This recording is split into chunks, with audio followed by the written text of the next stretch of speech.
सर्वप्रथम इथे जमलेल्या सगळ्या ग्रामस्थ बंधूंचं मी मनापासून स्वागत करतो. काय असतं की बऱ्याच वेळेला वक्त्याच्या सुरुवातीला जी प्रस्तावना होते, ती प्रस्तावना येणाऱ्या वक्त्याचं काम सोपं करण्याऐवजी थोडी अवघड करत असते. कारण प्रस्तावनेमध्ये त्यांनी सांगितलं की आजचा क्षण खूप ऐतिहासिक आहे, आजचा क्षण चिंतनाचा आहे, आजचा क्षण मननाचा आहे. असं म्हणलं की स्वाभाविकपणे त्याच्यानंतर येणाऱ्या वक्त्याच्या मनावरती थोडं दडपण असतं.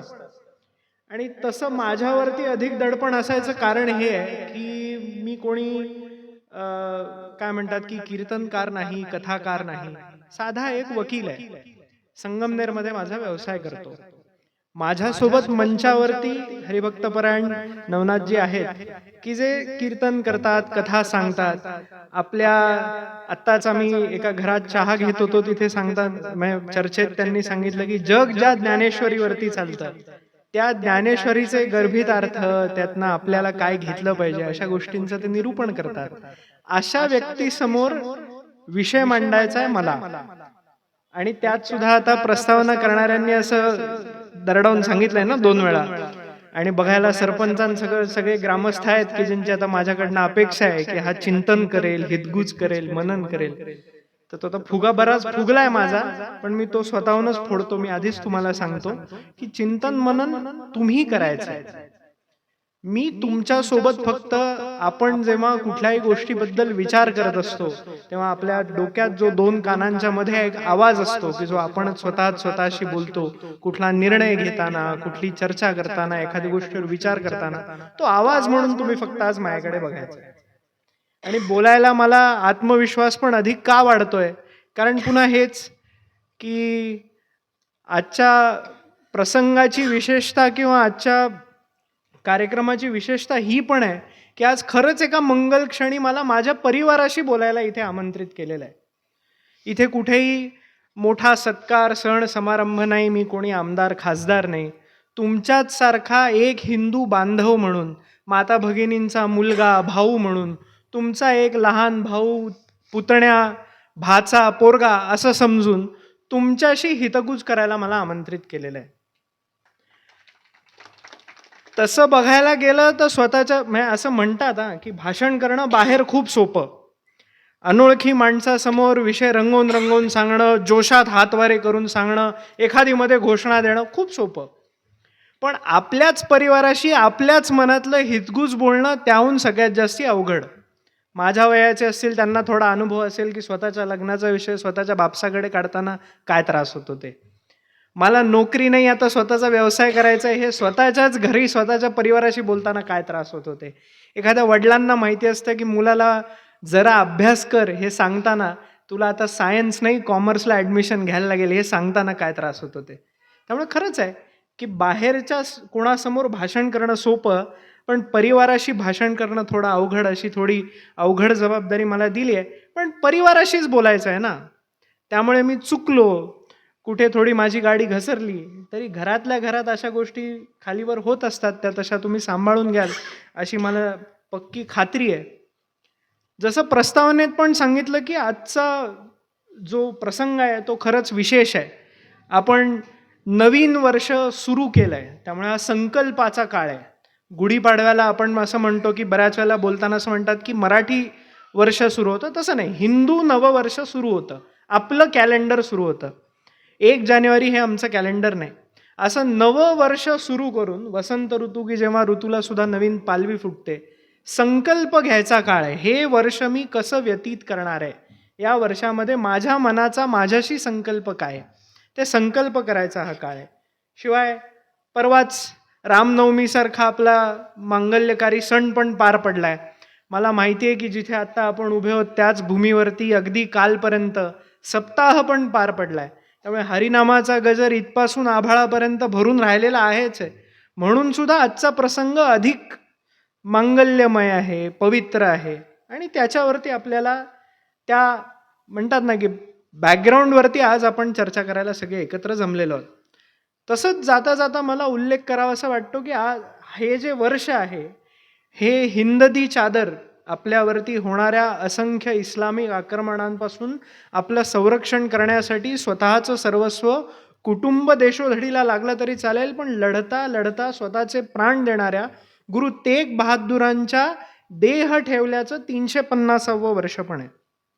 आणि पुन्हा एकदा की आपण आजच्या जगात राहतो, त्यामुळे ऐतिहासिक, सांस्कृतिक, धार्मिकदृष्ट्या महत्त्वाचं असेलही, पण आज जेव्हा इथे अंमळनेरमध्ये आम्ही सगळे ग्रामस्थ एक परिवार म्हणून चर्चा करायला एकत्र आलेलो आहोत आणि संतांचं मार्गदर्शन घेण्यासाठी जमलेलो, तेव्हा आम्हाला हेही बघायला लागेल की अगदी आमच्या मांडवाबाहेर नाही, पण देशाच्या सीमेबाहेर कुठेतरी युद्धाचे ढग सुद्धा कुठे ना कुठेतरी काळे जमा होऊन सूर्याला ग्रासायचा प्रयत्न करता आहेत. या सर्व पार्श्वभूमीवर आज आम्ही इथे चर्चा करायला जमलेलो. याचा आयोजक कोण आहे? जेव्हा मला बोलवलं की तुम्हाला असं हितगुज करायचं आहे, माता भगिनींशी, बंधूंशी बोलायचं आहे, तेव्हा मी विचार केला की हे आयोजन कोण करत आहे? कुठलं एक संघटन, कुठलं एक मंडळ, कुठलं एक हरिनाम सप्ताह करणारे मंडळी असते, ते मंडळ नाही आहे. ह्याचा आयोजक आहे सकल हिंदू समाज. आम्ही सगळेजण, त्यात सगळं आलं. मग आम्ही सगळेजण म्हणजे कोण हे आपल्याला ठरवायला लागेल. बऱ्याच वेळेला असं होतं की जेव्हा आम्ही असं म्हणतो की सकल हिंदू समाज एकत्र येऊन असं काही करतोय, तेव्हा आम्ही कोण करतोय हे लक्षात येत नाही. कारण काय होतं? छत्रपती शिवाजी महाराज अगदी जुनी जुनी उदाहरणं काढत गेलं तरी बऱ्याच वेळेला असं दिसतं की आम्ही हे कायम आम्ही नसतो.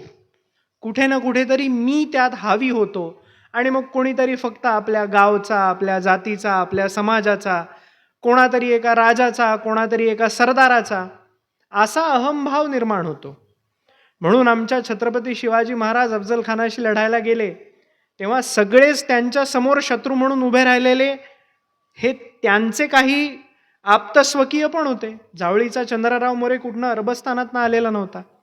मग जेव्हा आम्ही म्हणतो तेव्हा कारण आम्हाला इतिहास कायम असं सांगतो की आम्हीवरती कधी कधी मी हावी होतो. आम्ही संघटित नसतो, आम्ही एकत्र नसतो, कारण माझा मी मोठा असतो. म्हणून आम्हाला परत परत आठवण करून द्यायला लागेल की आजचा कार्यक्रम हा माझा, तुमचा, कोणा एकाचा नाही. मंगल प्रसंग आहे, त्याप्रमाणे आयोजक पण तेवढेच मंगलमय पावन आहेत, कारण कोणी एक नाही होत. हा आमचा कार्यक्रम आहे, ह्याचे आयोजन आम्ही केलेलं आहे. मग जसं मी म्हणलं की कधी आम्ही असे एकत्रित, संघटित, सुसंबद्ध असे नव्हतो, बरोबर का नाही? असं म्हणतात ना, एका बांधावरती 4 भाऊ उभे राहिले तर चौघांची तोंड कुठे असतात? 4 दिशांना. एक जण पूर्वेला बघतो तर एक जण पश्चिमेला बघतो, एक जण दक्षिणेला तर एक जण उत्तरेला, असं कायम आपल्याला म्हटलं जातं. पण आज जेव्हा आम्ही असं म्हणतो की सकल हिंदू समाज मिळून आम्ही हा कार्यक्रम आयोजित करतोय, तर जसं प्रस्तावनेत आलं तर तसा कार्यक्रम हिंदू समाजाने करण्याचं मनावर घेणं, ते ठरवणं आणि प्रत्यक्षात आणणं, याला पण एक दुवा आहे की जो प्रस्तावना करणाऱ्यांनी आपल्यासमोर मांडला की असं समाजाला संघटित करण्याचे अनन्वित प्रयोग आपल्याकडे सतत होत आलेले आहेत, सतत होत आलेले आहेत. हा काही पहिला प्रयोग नाही आणि शेवटचा तर नक्की नाही. अगदी जुन्या काळात बघायला गेलं तर अगदी वाली, सुग्रीव इथपासून, रामायणाच्या कथांपासून आपण बघत गेलं तर इथल्या प्रजेला एकत्र करणाऱ्याला आम्ही कायम नायक म्हणत आलेलो आहे. प्रभू श्रीरामचंद्रांपासनं महाभारत असेल, अगदी शिवछत्रपतींचा काळ असेल, त्याच्यानंतर आलेला ब्रिटिश राजवटीचा काळ असेल, ते अगदी आत्तापर्यंत या मीला संपवून आम्हीला प्रस्थापित करायचे विविध प्रयोग भारतभरामध्ये होत आलेले आहेत कायम. मग आपण बघतो तसं म्हणजे जुन्या काळात बघायला गेलं तर कुठल्या तरी एकानी सैन्य तयार करणं, राज्य तयार करणं, आपला भक्ती संप्रदायासारखी मोठी परंपरा आपल्याकडे आहे की ज्याच्या माध्यमातनं सगळ्यांना एकत्र एका सूत्रामध्ये बांधून त्यांना एकत्र करायचे प्रयोग हे सतत होत आलेले आहेत. मग त्याच्यातनंच आपण बघतो की विविध संस्था, संघटना, मंडळं, विविध व्यवस्था, म्हणजे अगदी शासन, प्रशासन, पोलीस, सेना, सगळं हे त्यातनं कुठे ना कुठेतरी उभं राहत जातं आणि ते टिकतं, त्यातलं काही ना काही सतत पुढे पुढे चालत राहतं. मग यालाही काहीतरी कारण असेल ना, की जर आम्ही असं म्हणतो की कायम आपल्याला असं वाटतं की इथे प्रत्येकजण एकला एकला आहे. सगळ्यांची तोंड जिकडं फाटे फुटतील तिकडे आहेत. कोणी इथे एकत्र नाही.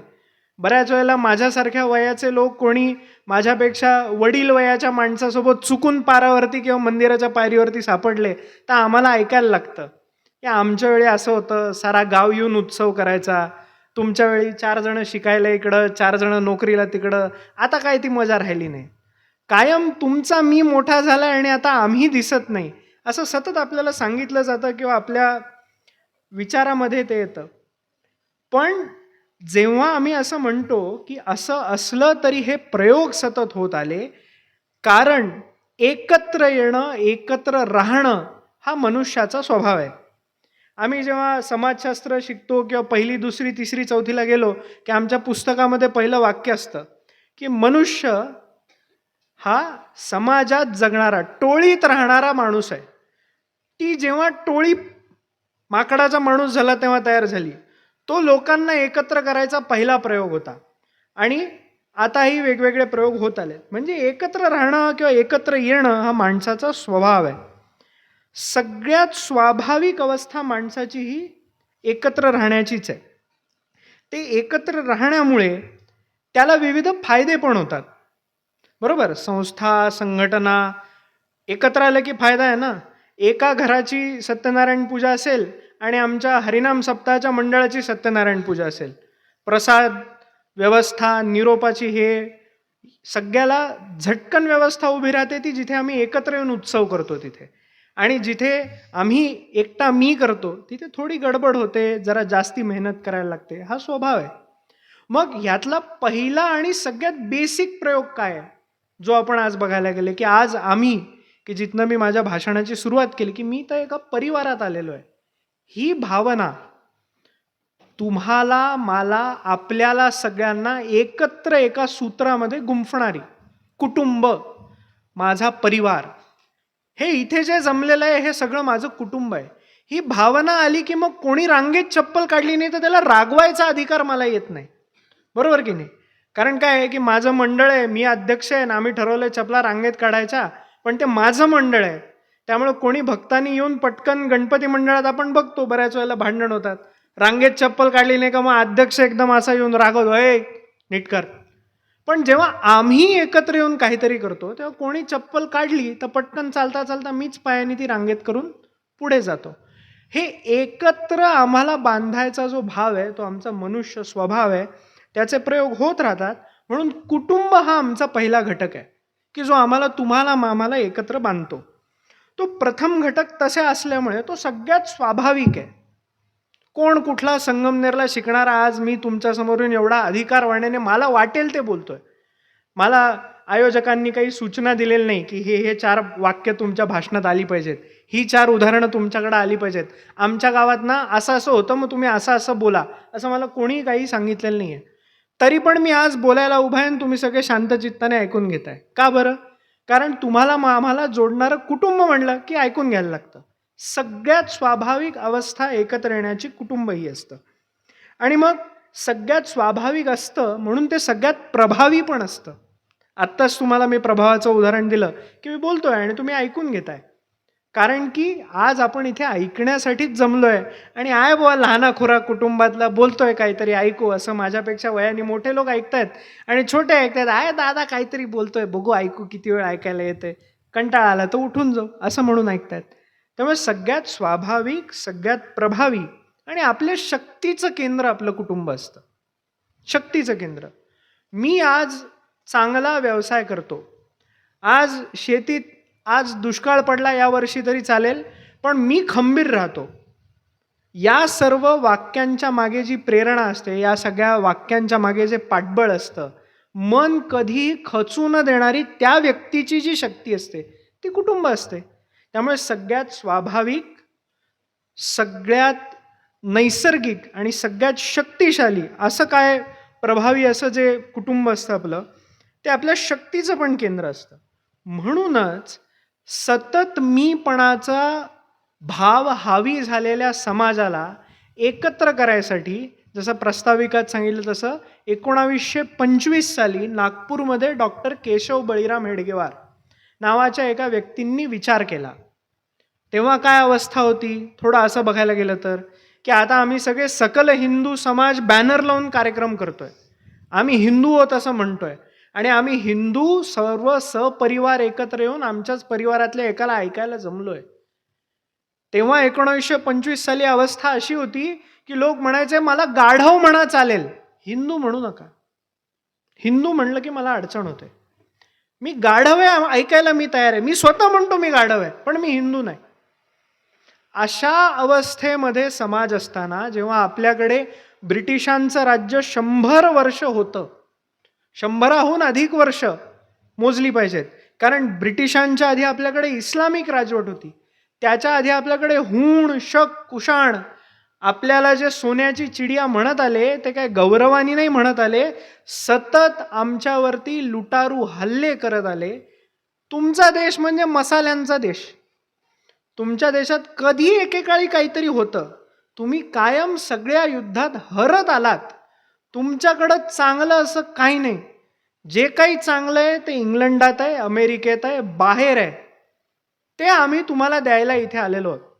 असं सांगणाऱ्यांचा, असं सतत ऐकवलं जाणाऱ्यांचा, आणि सतत ऐकून ऐकून ऐकून ऐकून ते म्हणतात ना की वाण नाही पण गुण तरी, तसं आम्हालाही कदाचित तेव्हा वाटायला लागलं होतं की काय हिंदू, जवळ आहे इथनं देवगिरी, कोण कृष्णदेवराय मला माहित नाही, त्यांनी कसं रामराज्य आणलं होतं मला माहित नाही, राम होता का नव्हता मला माहित नाही, रामाचा जन्म अयोध्येतच झाला का, छे छे मला काय माहिती. मग आता मथुरेत तिथं ईदगाह आहे, हो का, असेल बापडं, मला काय माहिती. असे विचार माझ्या मनात यायला लागले. माझं हिंदू असणं मला जोखड वाटायला लागलं. ही तेव्हाची परिस्थिती. तेव्हा तुमच्या माझ्यासारखाच एका परिवारामध्ये जन्मलेल्या त्या डॉक्टरांना असं वाटलं की सगळ्यांना जर एकत्र आणायचं, त्या मीपणाला जर बाजूला सारायचं, तर त्याचा सगळ्यात सोपा उपाय आहे की आपला एक परिवार आहे हे आपण स्थापन केलं पाहिजे. त्या एका परिवाराने एकत्र येऊन आपल्या परिवारातल्या अडचणी आपण सोडवल्या पाहिजेत. मग ती अडचण अगदी देशासमोर असलेल्या पारतंत्र्याची असेल, ते तिथपासून ते जसं मी हिंदू आहे हे म्हणायला लाज वाटणाऱ्या भावनेपर्यंतची असेल. परिवार स्थापन झाला पाहिजे. मग 1925 पासून हळूहळू या एका परिवाराच्या संकल्पनेत भारताच्या नागरिकांना बांधण्यासाठी त्यांनी प्रयत्न सुरू केले. आता गंमत सांगतो, कुठलाही परिवार आला की त्याला कर्ता पुरुष आला, त्याची पत्नी आली, त्यांची अपत्य आली, बरोबर. कर्ता पुरुष, पत्नी म्हणजे आई बाबा, त्यांची संतती, अपत्य, भाऊ बहीण, आणि तसा परिवार हळूहळू वाढत जातो. पण डॉक्टर हेडगेवारांनी तेव्हा प्रतिज्ञा केली काय, की मी आजन्म कधीही लग्न करणार नाही. संपूर्ण भारतात, आणि आत्ताचा भारत म्हणजे 47 नंतरचा भारत नाही, खंडित भारत नाही, कंधार काबूलपासनं ते म्यानमार खाली बालीच्या बेटांपर्यंत, श्रीलंकेसकट जो समस्त पसरलेला भूभाग आहे, त्याच्यात राहणारा, त्या भूमीला आपली माता मानणारा, आपली पूजा पद्धती, उपासना पद्धती मानणारा, स्वतःचं मत पंथ दुसऱ्यावरती न लादणारा, प्रत्येकाच्या देवी देवता उपासना यांचा समान आदर करणारा, जो तो स्त्री असेल, पुरुष असेल, तो जमीनदार असेल, मजदूर असेल, गरीब असेल, श्रीमंत असेल, काळा असेल, गोरा असेल, तो माझा परिवार आहे. हेडगेवार नागपुरात जन्मले, नागपुरात निवर्तले संघाची स्थापना करून. हेडगेवार नावाचा एकही परिवार नागपुरात आज शिल्लक नाही. त्यांचा एक भाऊ होता, तो नंतर कर्नाटकात राहायला गेला, पुढे त्याचं काय झालं मला माहित नाही. पण इतकं भारतभरावरती प्रभाव टाकणारं, त्यांना एका परिवारात गुंफणारा, या व्यक्तीचं नाव लावणारा कोणी आज नागपुरात नाही. पण तुमच्या माझ्यासारखे अजूनही मी त्याच एका हिंदू म्हणून एकत्रित असलेल्या परिवाराचा सदस्य आहे असे म्हणणारे इतके परिवार सदस्य ते मागे सोडून गेले. विचार करा, 1925ला या परिवाराला एकत्र गुंफायची सुरुवात झाली होती. आणि जसं मी म्हणलं की कुटुंबात राहणं हे स्वभावाला अनुकूल असतं, त्यामुळे मग हळूहळू तो परिवार एकत्र येत गेला, विविध कामांना हात घालत गेला. परिवार म्हणलं की कसं असतं, घरात असं असतं का की ताई आराम करते, दादा खूप काम करतो? असं नसतं ना. ताई अभ्यास करते आणि दादाला खूप काम करायला लागतं. किंवा दादा खेळायला बाहेर जातो आणि येऊन जेवून झोपून जातो आणि ताईच सगळं काम करते, असं नसतं. जेवढं काम दादाला करायला लागतं अभ्यासासोबत, काय गाई पिळायला जा, पाणी भरलंय का नाही बघ, मोटर लावायला जा, ही जेवढी कामं दादाला करायला लावतात तेवढीच कामं ताईला पण करायला लागतात. आईला स्वयंपाकात मदत कर, भाजी निसून दे, बरोबर की नाही? त्यामुळे हा परिवार जसा जसा 1925 पासून सुरू झाला, एकत्र येत गेला, तेव्हापासनं प्रत्येक हाताला काम आणि प्रत्येक कामाला हात, असा विचार करून हा परिवार सुरू झाला. मग नागपूरपासून अगदी त्या काळी लाहोरपासून सगळीकडे या परिवाराचे सदस्य विखुरले. समोर दिसणारी समस्या माझ्या आयुष्यकालामध्ये संपेल असं नाही, पण त्या समस्येला घाबरून मी संपणार नाही, हा दुर्दम्य आत्मविश्वास शिवाजी महाराजांकडनं घेऊन तो गेला. माझ्या जीवनकालामध्ये सगळ्या पातशाया मी बुडवू शकेन हा विश्वास मला नाही, पण जेवढं शक्य आहे तेवढं त्यांचं बीजारोपण मी नक्की करेन. म्हणून शिवाजी महाराजांचा शेवटचा संदेश आजही आपण म्हणतो ना, काशी विश्वेश्वर आणि ती मथुरा सोडवायचे म्हणून. त्यांनाही माहीत होतं की माझ्या आयुष्यकालात मला सगळं जमेल असं नाही, पण त्याची सुरुवात करेन. असंच माझ्या आयुष्यात ज्या ज्या समस्या माझ्या समोर येतील त्या प्रत्येक समस्येला सोडवण्यासाठी काही उपायांची सुरुवात मी करून जाईन. असं करत करत हा परिवार भारतभर पसरला. हळूहळू प्रत्येक कामाला हात, वनवासी भागात गेले, तिथे दिसणाऱ्या प्रश्नांवरती त्या विषयात काम करणाऱ्या परिवाराची टोळी उभी राहिली. मजदूर क्षेत्रात गेले, त्या मजदूरांचे प्रश्न, त्यांचे बखेडे, संप याच्यावरती काम करणारा तिथे एक परिवार उभा राहिला. वकिलांमध्ये गेले, अधिवक्त्यांचा सुरू झाला. हळूहळू समाजाच्या प्रत्येक क्षेत्रामध्ये त्या क्षेत्राला भेडसावणाऱ्या प्रत्येक समस्येवरती काम करणारा एक एक परिवाराचा सदस्य हळूहळू हळूहळू हा परिवार जोडत गेला. मग स्वाभाविक असतं ना कुटुंबामध्ये राहणं. मग या परिवाराला सुद्धा जेव्हा याची रचना हेडगेवारांनी केली तेव्हा याला काही फार नियम, कानून, पद्धती, प्रथा असं काही लावलं नाही.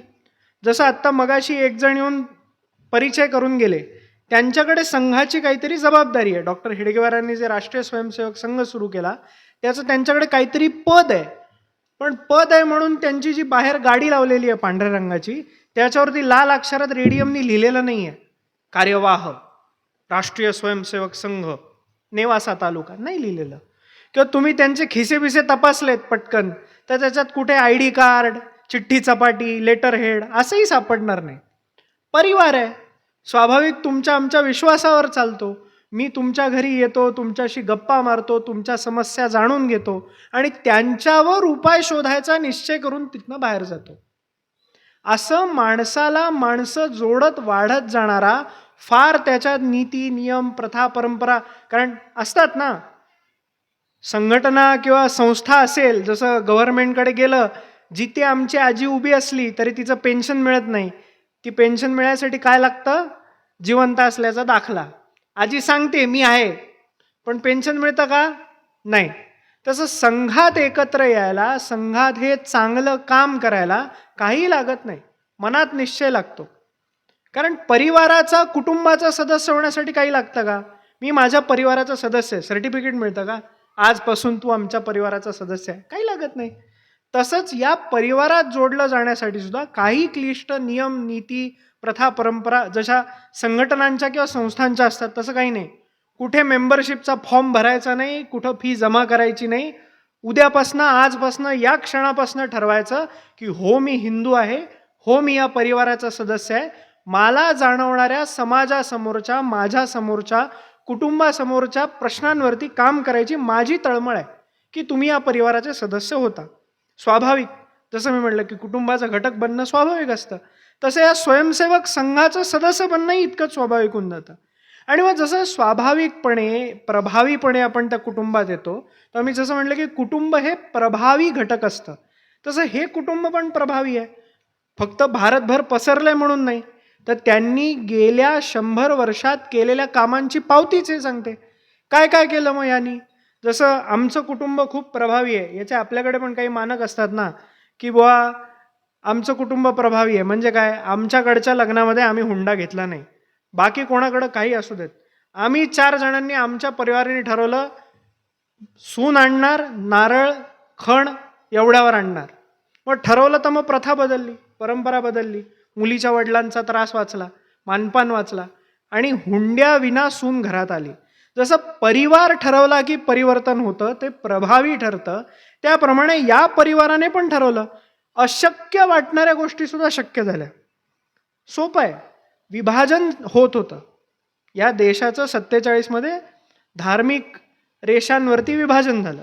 पूर्व पाकिस्तान, पश्चिम पाकिस्तान वेगळा झाला, भारत वेगळा झाला. अनेक लोकांना स्वतःची प्रॉपर्टी, घरदार, सोनं नाणं, पैसा अडका, जमीन जुमला सगळं सोडून पळायला लागलं. तेव्हा या परिवाराचे जे मुख्य होते, कर्ता पुरुष, त्यांनी असं सांगितलं की जोर शेवटचा व्यक्ती तिथनं निघत नाही तोवर तुम्ही उभं राहायचं. मग या परिवाराचे सदस्य तेव्हा पण तिथे उभे होते. विचार करा, 1947 तेव्हा काही भाजपचं सरकार नव्हतं. तेव्हा काही आमदार, खासदार, भारताचे पोलीस, भारताचं सैन्य, पटकन लाहोरच्या स्टेशनवरती कुठल्या हिंदू परिवाराला अडचण झाली म्हणून मग निर्मला सीतारामन नाही, एस जयशंकर, पूर्वी त्या सुषमा स्वराज होत्या, विमान पाठवलं, माणसं उचलून आणली, युद्ध सुरू झालं. असं काही नव्हतं. तरी पण मी या परिवाराचा सदस्य आहे म्हणून माझी जबाबदारी आहे, शेवटचा व्यक्ती जो या ट्रेनमध्ये चढेल, अमृतसरला जाणार आहे, तो मी असेन असं ठरवून तेव्हा विचार करा किती अशक्य आहे. पण हे करणारा परिवार उभा राहिला. जेव्हा काश्मीरवरती हल्ले होत होते तेव्हा भारतभरातनं 30-35 हजार जणांना जाऊन, की जिथं आतंकवाद्यांनी डिक्लेअर केलं की या चौकात जर तिरंगा लावला तर जो तिरंगा लावेल त्याचा शिरच्छेद केला जाईल, त्यांच्या आव्हानाला उत्तर देत तुमच्या माझ्यासारखे, गंमत म्हणून सांगत नाही, नेवासा, कोपरगाव, श्रीरामपूर, संगमनेर इथनं 50 जण गेले होते. उधमपूरला अटक झाले 1993 साली. ते डोक्याला भगवे कपडे बांधून गेले होते. घरच्यांना सांगून गेले होते की आई, बलिदान जथ्यात चाललोय, आलो तो तुझा, गेलो तो भारत मातेचा. हे करणारा परिवार तयार करतं. काय असतं, बऱ्याच वेळेला शूरवीरपणाच्या गाथा बाजूच्या, लांबच्या अशा असतात ना, त्या लांबच्या नाहीत. अजूनही असे 93ला आतंकवाद्यांच्या आव्हानाला उत्तर देऊन तिथे तिरंगा फडकवणारे लोक आपल्यात आहेत, इथे आहेत, आपल्या तालुक्यात आहेत. हे करणारा, त्याची प्रेरणा देणारा परिवार इथे उभा राहिला. 71च्या युद्धामध्ये, 62च्या युद्धामध्ये, 65च्या युद्धामध्ये जेव्हा सैन्यापर्यंत रसद अन्नधान्य पोचवायची वेळ आली तेव्हाही हाच परिवार उभा राहिला. तुमच्या माझ्यासारख्या घरांमधनं माता माऊल्यांनी बडवलेल्या भाकऱ्या, रोट्या जमा करून ट्रकमध्ये लादून सीमेवरती जवानांना पोचवल्या. म्हणून 26 जानेवारीच्या परेडमध्ये पंडित नेहरूंनी संघाच्या बँडला सुद्धा चालायला परवानगी दिली, नवे गौरव केला. असा परिवार उभा राहिला. जेव्हा केव्हा पूर येतो, आपदा येते, कोविड सारखी महामारी येते, तेव्हा घराघरात रेशन वाटणारा, औषधं वाटणारा, बाईक ॲम्ब्युलन्स सारखी सेवा चालवून शहरांमध्ये जिथे मृत्यूदर हा दिवसाला 100 लोक एकेका ब्लॉकमध्ये मरतायत, तिथनं सुद्धा रुग्णांना घेऊन आयसोलेशन सेंटर्समध्ये पोचवणारा परिवार उभा राहिला, कुठलाही मोबदला न घेता. ॲम्ब्युलन्स चालवायला बरेच पैसे मिळतात, पण बाईकवरती पीपी किट मिळालं नाही म्हणून रेनकोट घालून 2-2 कोविडच्या रुग्णांना मागे बसवून सेंटरला नेऊन सोडणारे स्वयंसेवक आहेत, की ज्यांनी तेव्हा हे सेवा कार्य केलं. त्या सेवा कार्यामुळे आपण एवढ्या मोठ्या महामारीशी झगडू शकलो. अनेक ठिकाणी बघा, पूर आला की पांढरा शर्ट, खाकी पॅन्ट, पूर्वी हाफचड्डी असायची, हल्ली पांढरा शर्ट, खाकी पॅन्ट घालून उभे असतात, ट्रॅफिकला रस्ता देतात, रुग्णवाहिकांना तिथे पोचू देतात. अगदी वाईटात वाईट आपल्या श्रीरामपूरचाच कार्यकर्ता आहे शुभम अग्रवाल म्हणून, पुणे महापालिकेच्या कोविडमध्ये, कोविडमुळे मेलेल्या ज्या परिवारांना अंत्येष्टी करायसाठी कोणी व्यक्ती, अंत्यविधी करायला त्या परिवारात कोणी शिल्लक नाही, त्यांचे अंत्यविधी करायचं काम 45 दिवस स्मशानभूमीत राहून केलं.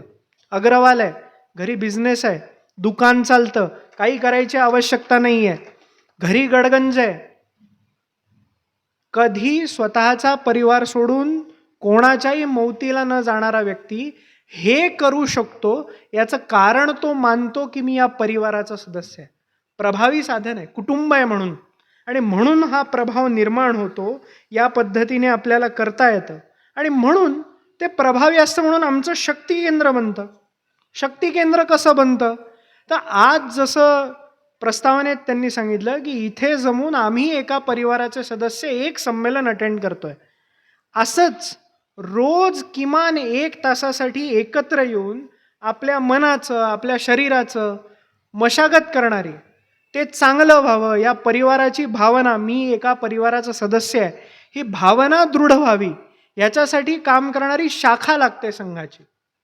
तिथे कोणी हे बसत नाही. जनरली काय असतं की आपल्याला कार्यक्रम किंवा असं काही हे चालतं म्हणल्यानंतर पटकन डोळ्यासमोर राजकीय पक्षाचं चित्र येतं, किंवा कोणीतरी एक अध्यक्ष बसलेले असतात, मग त्यांचा हार तुरे देऊन सत्कार होतो, मग लाल दिव्याची गाडी येते, त्यातनं कोणीतरी येतात, मग ते काहीतरी भाषण करतात, मार्गदर्शन करतात, 4 फोटो काढतात आणि पुढे जातात. हा जो 1 तासाचा शाखेचा कार्यक्रम असतो, हा असा मुळीच नसतो. 1 तास तुमच्या माझ्यासारखे एका परिवाराचे सदस्य तिथे एकत्र येतात. मी जसं म्हणलं तसं आपल्यातली परिवार भावना वाढवायसाठी ते प्रयत्न करतात. ते अजून काय काय करतात ते मी पुढे सांगेन. पण असं रोज 1 तास किमान एकत्र येणाऱ्यांची संख्या 88,949 आहे पूर्ण भारतभरात. आणि अगदी जम्मू काश्मीरच्या सीमावर्ती भाग पूंछ पुलवामापासनं खाली कन्याकुमारी, इकडे कच्छचं रण, ते तिकडे अरुणाचल, आणि बऱ्याच वेळेला आपण आपल्या त्या भाऊबंधांना विसरून जातो, पण आपल्या परिवाराचे काही सदस्य खाली लक्षद्वीप आणि अंदमानात पण आहेत. तिथे सुद्धा रोज 1 तास असे एकत्र येणारे परिवाराचे आपले सदस्य आहेत. किमान 55,683 ठिकाणी असे ते लोक एकत्र येतात रोज. 32,606 ठिकाणी ते आठवड्यातनं एकदा एकत्र येतात. की हां बुवा, आम्हाला काय नोकरी व्यवसाय याच्या निमित्ताने रोज येणं एकत्र होत नाही, पण हो, मी मानतो की मी हिंदू आहे, मी या परिवाराचा सदस्य आहे, ह्याच्या चांगल्यासाठी काहीतरी माझी करायची भावना आहे, म्हणून आम्ही आठवड्यातनं एकदा एकत्र येतो. असं 32,606 ठिकाणी होतं. आणि 13,211 ठिकाणी महिन्यातनं एकदा हा परिवार एकत्र येतो. आपण म्हटलं की आम्ही दर आठवड्याला एकदा भेटू, बरोबर आहे का नाही? घरात काहीतरी लग्न सराई असते, कोणाचं तरी भाच्याचं, पुतण्याचं, कोणा कोणाचं तरी लग्न ठरतं, आणि मग सगळे सोयरे सगळे एकत्र येतात. वर्षाला लग्न किती असतं? नात्यागोत्यात 1-2. मग त्या निमित्ताने सगळे पै पाहुणे एकत्र येतात. मग तिथं आमची मावशी, अक्का, कोणीतरी आत्या, कुठली तरी दूरची भाची, असे सगळेजण भेटतात. आणि मग असं लक्षात येतं की आमच्या एवढ्या शिवारामध्येच आम्ही 5-7 नातलग आहोत. मग तिथनं निघताना बारी चर्चा होते बायकांमध्ये की भेटू ग बाई, 7-8 दिवसांनी ये, मग तुला वानवळा देते, पेरूची बाग आहे, पेरू खाऊ. पुरुषांमध्ये बाहेर चर्चा होते, हां गावात भेटू, 7-8 दिवसात एकदा ये, चहा घेऊ, जरा गप्पा होतील, भेटत जावं आदनमधनं. पण दर आठवड्याला आम्ही नातलगांनी एकत्र यायचं ठरवलं तरी पटकन होत नाही. पण हा जो आपला विस्तृत हिंदू परिवार आहे, हा या भारतात इतक्या ठिकाणी रोज एकत्र येतो. नवे भारताच्या बाहेर 52 देशांमध्ये हिंदू स्वयंसेवक संघ नावाने काम करतो. असंच परिवार भावना म्हणून एकत्र येतो, रोज एकत्र येतो. मग आता तुम्ही म्हणाल रोज एकत्र आले तर करायचं काय? एवढे जण जमले तर मग बायकांना चिंता पडेल की मग एवढ्या लोकांच्या चहाची व्यवस्था करणार कोण? मग ह्या एकत्र येणाऱ्यांच्या घरात बाई म्हणजे नुसतं चहालाच जुंपली जायची असं नाही. एकत्र हे मैदानावर येतात, महिला पण येतात. सेविका समिती नावाने महिलांची पण शाखा चालते. सगळेजण तिथे 1 तास एकत्र येतात. एकत्र आल्यानंतर तिथे करतात काय नक्की? मग फक्त शाखा चालवतात. बऱ्याच वेळेला असं पेपरमध्ये वाचतो, ह्याच्यात वाचतो, संघाने असं केलं, संघामुळे हे निवडून आले, संघामुळे असं झालं, संघामुळे मंदिर बनलं. पण कधी तुम्ही संघाला विचारलं, या परिवाराला विचारलं की तुम्ही केलं का हे खरंच? तर तो सांगतो हे मी केलं नाही. राष्ट्रीय स्वयंसेवक सांगतो राम मंदिर माझ्यामुळे झालं नाही, ते हिंदू समाजामुळे झालं. आज अनेक घराघरामध्ये आपलेच भाईभावंड बऱ्याच वेळेला प्रलोभनांना बळी पडून, दबावाला बळी पडून, धमक्यांना बळी पडून, अनेक वेळा तर आपल्याच इथलं उदाहरण आहे की नाव होतं आधार कार्डावरती वैद्य, पण निघाला कोणीतरी मोहम्मद. त्याचं आधार कार्ड इथलं होतं, पुण्यात सापडला, बरीच मीडियामध्ये पण चर्चा झाली.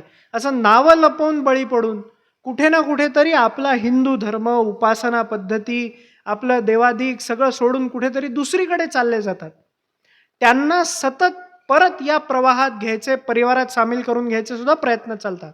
नानाविध ठिकाणी होतं, नानाविध ठिकाणी होतं.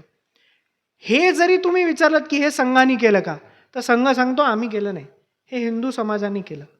जे काही चांगलं आहे ते हिंदू समाज करतो असं सांगतात. आणि मग त्यांना विचारलं की नेमकं मग बाबा तुम्ही करता काय?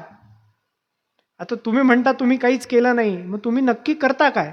काही नाही, आम्ही एकत्र येतो, 1 तास आमचं मन आणि आमचं शरीर याची आम्ही मशागत करतो.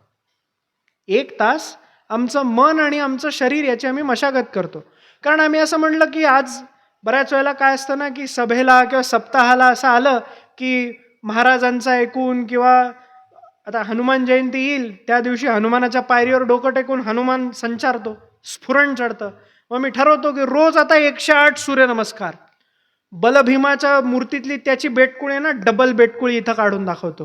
पण 8 दिवसानंतर ते फारसं बऱ्याच वेळेला टिकत नाही. असं होता कामा नये खरं, पण नाही टिकत. हा आरंभशूरपणा आमच्यात येऊ नये म्हणून सतत आपल्याला स्वतःला ती मशागत करत राहायला लागतं. ती मशागत या 1 तासाच्या शाखेमध्ये होते. ह्याच्या व्यतिरिक्त संघ काही करत नाही. रोज 1 तास एकत्र येऊन आम्ही शरीराने शक्तिमान होण्यासाठी खेळ, योग, प्राणायाम, सूर्यनमस्कार 4च गोष्टी करतात, काही वेगळं करत नाहीत. आणि मन ठीक राहावं, कारण नुसतं शरीर ठीक असून चालणार नाही ना, मन पण तल्लक पाहिजे.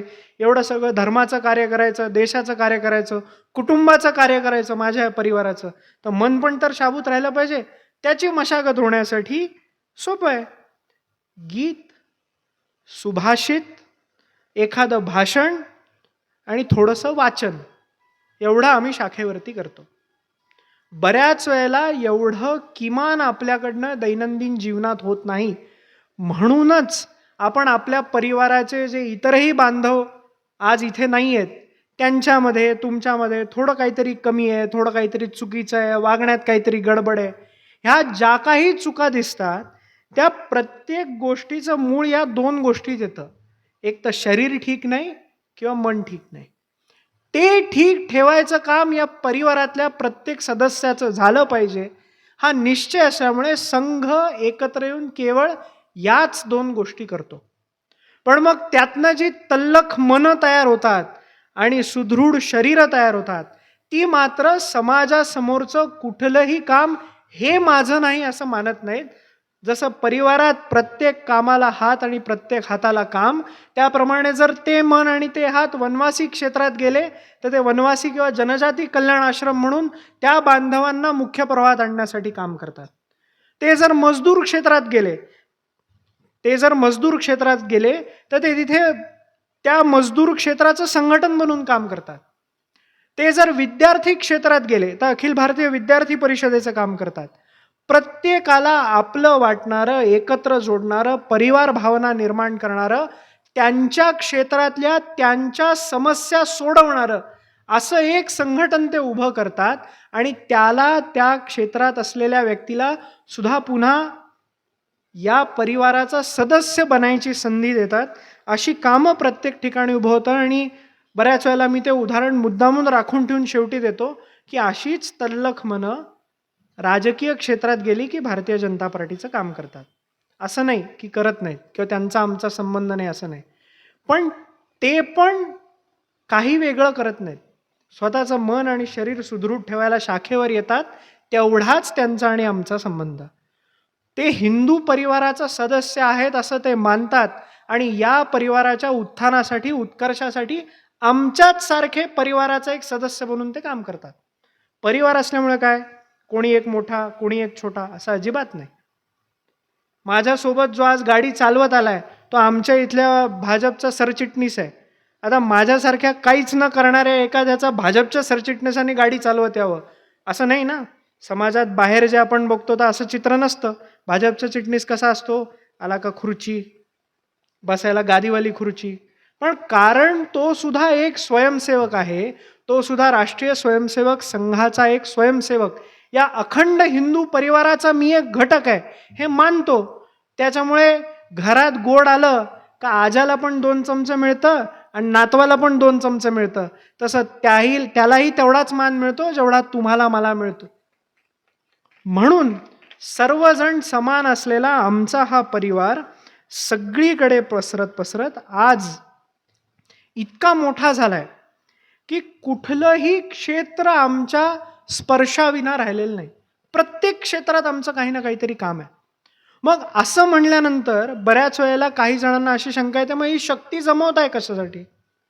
शक्तीचा संचय केला ना, एवढं तुमचा प्रभाव झालं, तुमचं कुटुंब एवढं प्रभावी ठरलं, ते तुमच्या शक्तीचं केंद्र आहे. पण कशासाठी? त्याचा वापर तुम्ही कशासाठी करता?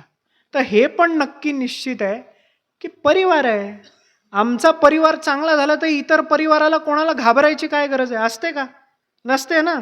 आमच्या परिवाराचा प्रभाव चांगला झाला, आमच्या कुटुंबातला संवाद वाढला, आमच्या कुटुंबाचं भलं झालं, तर शेजारच्याच्या पोटात दुखलं पाहिजे का? नाही की नाही? कारण आमची संस्था किंवा संघटन राष्ट्रीय स्वयंसेवक संघ हा कोणालाही प्रतिक्रिया द्यायला, कोणालाही खाली पाडायला, कोणाचं तरी निवडणुकीत वाटोळं करायला म्हणून जन्माला आलेला नाही. आम्ही फक्त आणि फक्त आमच्या परिवाराच्या प्रत्येक सदस्याच्या उत्थानाचा आणि उत्कर्षाचा विचार करायला एकत्र आलेलो आहोत. त्यामुळे हे संघटन चांगल्या व्यक्तीला कोणालाही घाबरवण्यासाठी अजिबात नाही, अजिबात नाही. पण या संघटनेला काही लोकांनी घाबरलं जरूर पाहिजे. कोणी घाबरलं पाहिजे? समाजात जी जी दुष्प्रवृत्ती आहे तिने या संघटनेला पक्क घाबरलं पाहिजे. समाजातल्या प्रत्येक घटकाला आम्ही जरा बाजूला राहू दे, तुझा मी जरा जागा कर, असं सांगणाऱ्या प्रत्येकाने या संघटनेला घाबरलं पाहिजे. तो तुमचा, हा आमचा, असा माझ्या भावाभावांमध्ये भेद करणाऱ्या प्रत्येकाने या संघटनेला घाबरलंच पाहिजे. तुमची मंदिरं पाडून टाका, गजवाय हिंद करून टाकू, असं म्हणणाऱ्या प्रत्येकाने पण या संघटनेला नक्की घाबरलं पाहिजे. या देशाच्या राजधानीमध्ये विद्यापीठात उभं राहून भारत तेरे तुकडे होंगे इंशाअल्लाह इंशाअल्लाह म्हणणाऱ्या प्रत्येक विद्यार्थ्यांनी या संघटनेला नक्की घाबरलं पाहिजे. हुंडा घेणाऱ्यांनी घाबरलं पाहिजे, टेबलाखारनं चिरीमिरी देणाऱ्यांनी घाबरलं पाहिजे. मी तर म्हणतो सिग्नल नसताना सिग्नल तोडणाऱ्यांनी पण घाबरलं पाहिजे. कारण जे जे चांगलं आहे त्यांनी या परिवाराला घाबरण्याची अजिबात गरज नाही. पण एवढं जरी वाईट कुठेही या देशाच्या पृष्ठभूमीवर शिल्लक असेल तर त्यांनी नक्की या संघटनेला घाबरलं पाहिजे. हे या संघटनेचं एकमेव वैशिष्ट्य आहे. कारण पुन्हा एकदा की हे संघटना म्हणत असलो तरी हे फक्त एक संघटन नाही, हा आमचा परिवार आहे. आणि म्हणून या परिवाराला या सर्व दुष्प्रवृत्तींनी, भ्रष्टाचार्यांनी, स्वार्थी लोकांनी पक्क घाबरलं पाहिजे. आम्हाला फक्त आणि फक्त त्यांनाच घाबरवायचं आहे. आम्हाला कोणालाही इतरांना घाबरवायचं नाही. आम्हाला कोणाला तरी दिलासा मात्र नक्की द्यायचा आहे. त्या प्रत्येकाला, आपल्याकडे आपण सहज शब्द वापरतो, तो दीन असेल, पतित असेल, दुबळा असेल, त्या प्रत्येकाला आम्हाला दिलासा मात्र द्यायचा आहे. त्या प्रत्येकाने या संघटनेकडे, या परिवाराकडे आशेने पाहिलं पाहिजे. त्यांना दिलासा देण्यासाठीच आपण उभे आहोत. हे पण या परिवाराचं नक्की आहे, ठरलेलं आहे. आणि गेली 100 वर्ष अशा अनेक दीन दुबळ्या, आपल्यासारख्या सामान्य परिस्थितीमध्ये राहणाऱ्या, कदाचित आमचं इंग्लिश फरडं नसेल, आम्हाला फार 4 बुकं आम्ही वाचलेली नसतील, आमचं शिक्षण फार झालं नसेल, पण म्हणून शासन दरबारी समाजामध्ये कुठेही आम्हाला आमच्या मताला किंमत नाही. मत म्हणजे मतदानाचं मत नाही, आमचं मत, आमच्या मताला किंमत नाही असं नाही. आम्ही पण एका परिवाराचे सदस्य असल्यामुळे सर्वजण आम्ही समान या भावनेने हा परिवार काम करतो. म्हणूनच आज स्वातंत्र्यानंतर सुद्धा इतकी वर्ष लागतात, पण या परिवाराच्या 100 वर्षाच्या वाटचालीच्या प्रभावामुळेच जनजाती महिला आज आमची राष्ट्राध्यक्ष बनते, जगभरामध्ये फिरते आणि सांगते की हो मी या भूमीची पुत्री आहे, हो मी या भारत मातेची मुलगी आहे आणि हा माझा सकल हिंदू समाज माझ्या पाठीशी उभा आहे. म्हणून जिच्या हाते पाळण्याची दोरी ती जगाला, या देशाला, सगळ्यांना उद्धारी, हे उदाहरण ती प्रस्तुत करते. तिच्या मागची शक्ती हा परिवार बनतो. आज जिथे जिथे आपल्याला विभाजित करायचा प्रयत्न केला जातो, आपल्याला भटकवण्याचा प्रयत्न केला जातो, कशाला सांगता तुम्ही हिंदू आहात? शाळेत जायचं ना इंग्रजी माध्यमाच्या, मग कशाला टिळा लावायला लागतोय? मुलगी आहे ना, आता कॉन्व्हेंटला जायचं, टाय लावून नवीन युनिफॉर्म घालून, MBA करायचं आमच्या मुलीला, तालुक्याला शिकायला जाणार, जिल्ह्याला शिकायला जाणार, पुण्यात शिकायला जाणार, नगरला शिकायला जाणार, कोट घालून जाणार. मग का बांगड्या घालायला लागतात? काही पैंजणं चालत नाहीत, आमच्या शाळेचा नियम आहे. असे ऐकवायचे जिथे जिथे प्रयत्न होतात, जिथे जिथे आपण हिंदू असल्याचं लक्षण, हिंदू असल्याचं चिन्ह, तुमची उपासना पद्धती, तुमची भाषा आम्हाला नाही म्हणतायत. मी जरी बोलत असलो तरी मी नगरी आहे, संगमनेरचा आहे. आमच्याकडे वाईट आणि वंगाळ दोन्ही कळतं, बरोबर ना? त्यामुळे जरी मी पुस्तकी छापातलं बोलत असलो तरी फक्त पुस्तकी छापातलं बोललं तरच आम्ही घेऊ, हेही आमच्याकडे चालत नाही. कमून, कुडं, इडं, तिडं हे बोलणारे लोक सुद्धा हिंदू आहेत. त्यांची ती सर्व लक्षणं आहेत तशी ठेवून ती या परिवाराचा सन्मानाची सदस्य आहेत, हे हा परिवार मानतो. कोणी कुठल्या जातीचा, कोण कुठल्या परिवाराचा, कोण हनुमानाला मानतो, कोण गुरुग्रंथ साहिबला मानतो, कोण जैन आहे, कोण दिगंबर आहे, कोण बौद्ध आहे, आम्हाला या सर्वांशी काहीही हरकत नाही. तो मूळतः प्रथमतः या परिवाराचा प्राथमिक सदस्य हिंदू आहे, एवढंच आम्हाला मान्य आहे, तेवढंच आम्ही मानतो, हे म्हणणारा हा परिवार आहे.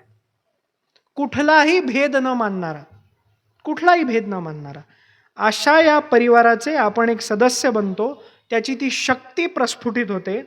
आणि मग आता शक्ती आहे ती कोणाला दिलासा देते ती सांगितलं, त्या शक्तीला कोणी घाबरायचं हे पण सांगितलं. पण यासोबत हे पण आपण परिवार म्हणून नक्कीच चिंतन केलं पाहिजे, असेही काही मुद्दे लक्षात येतात. जसं की परिवार म्हणून आता आपण एकत्र आलोय आणि आता सगळं ऑल वेल असं म्हणतात ना, तसं झालंय आणि सगळं एकदम बढिया आहे, असं अजिबात नाही.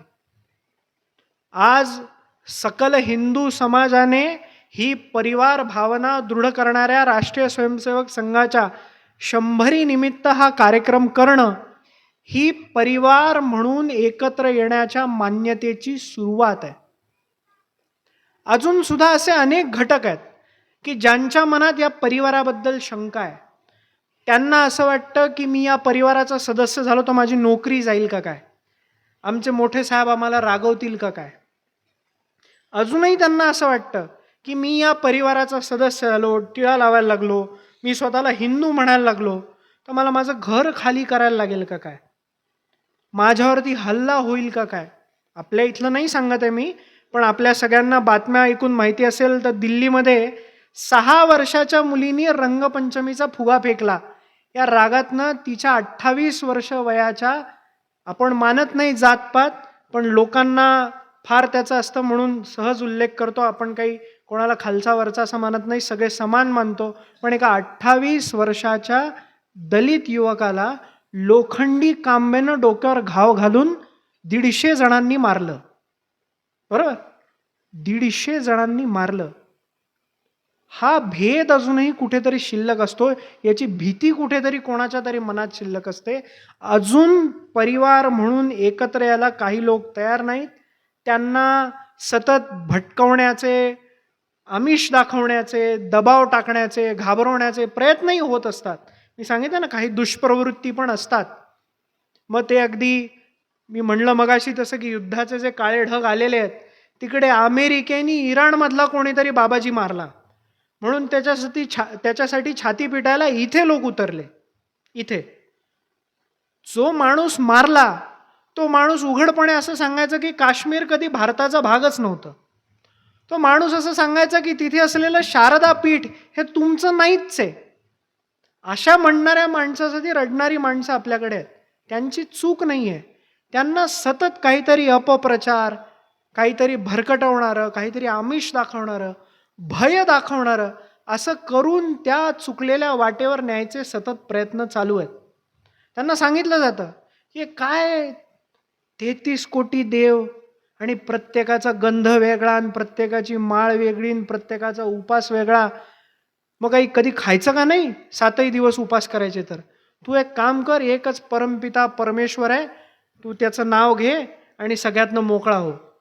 असं सांगण्यासाठी सुद्धा भय, आमिष आणि काही ना काहीतरी दंडेली किंवा हिंसा हे करणाऱ्या अपप्रवृत्ती इथे अजूनही आहेत. म्हणून परिवार म्हणून आज हे संमेलन होत आहे आणि आता सगळं आलबेल झालं आणि आम्ही आता एकत्र आलो आणि आता परत एकत्र यायची आवश्यकता नाही असं अजिबात नाही. परिवार म्हणून आता कुठे आपण एकत्र यायला लागलोय. लग्न जवळ आलं का घरातले लोक एकत्र बसायला लागतात ना, मग ठरायला लागतं का बुवा मांडव किती टाकायचा, बुंदी करायची का लापशी करायची. तसंच आहे आता ती लगीनघाई सुरू झाली आहे, बरोबर का नाही? 100 वर्ष आपली गेली याची इथपर्यंत येण्यामध्ये. आता ही सुरुवात आहे, लगीनघाई जवळ यायला घातली आहे. स्वातंत्र्याला 100 वर्ष होणार आहेत. 75 झाली आहेत, 49 मध्ये होणार आहेत. छत्रपतींच्या प्रेरणेने लहुजी वस्ताद साळवे लढले.